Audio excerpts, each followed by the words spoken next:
Do you need a piece of paper to validate your marriage? I know that I'm about to walk through a minefield. However, I'm not going to stop on a mine or step on a mine. However, I'm fully aware that there will be some strong pushback because there are some strong opinions out there, and I'm fully aware of it. Now, let me define what an opinion is. An opinion is clearly defined as a view or judgment formed about something, not necessarily based on fact or knowledge. You see, the key thing is not necessarily based on fact or knowledge. You see, a fact, which I'm going to present this to you, is based on a real strong fact. And what is a fact? A fact is known or proved to be true, or to say it differently, known by actual experience based on observation. Again, the topic: do you need a piece of paper to validate your marriage, or to say it differently, a marriage license? You see, a marriage license is a document issued by the government entities that authorize a couple to legally marry. You see, some of you get in trouble when you think that you're married and a spouse becomes deceased, and here come family members taking up stuff. So you need to listen to what I'm about to say.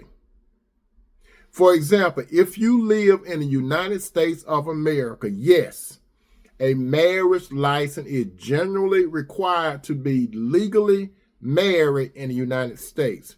While a religious ceremony may be performed, a legal marriage is not, I'm going to say this again 2 times, is not considered valid without a marriage license, except to this rule based on what is called a common law marriage, which is recognized in a few states, but require certain criteria must be met.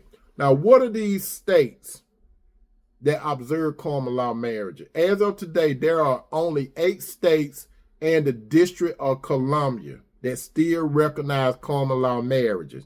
These include Colorado, Iowa, Kansas, Montana, Oklahoma, Rhode Island, Texas, and the District of Columbia. Additionally, New Hampshire and Utah have limited recognition of common law marriages. If you do not live in neither one of those areas, you will be dead wrong, and you will think that you're married, and if something happened to you or your spouse, here come the in-laws and family members to take what you and that person have built together. So there are some people that are going to promote and encourage others to violate the law of the land.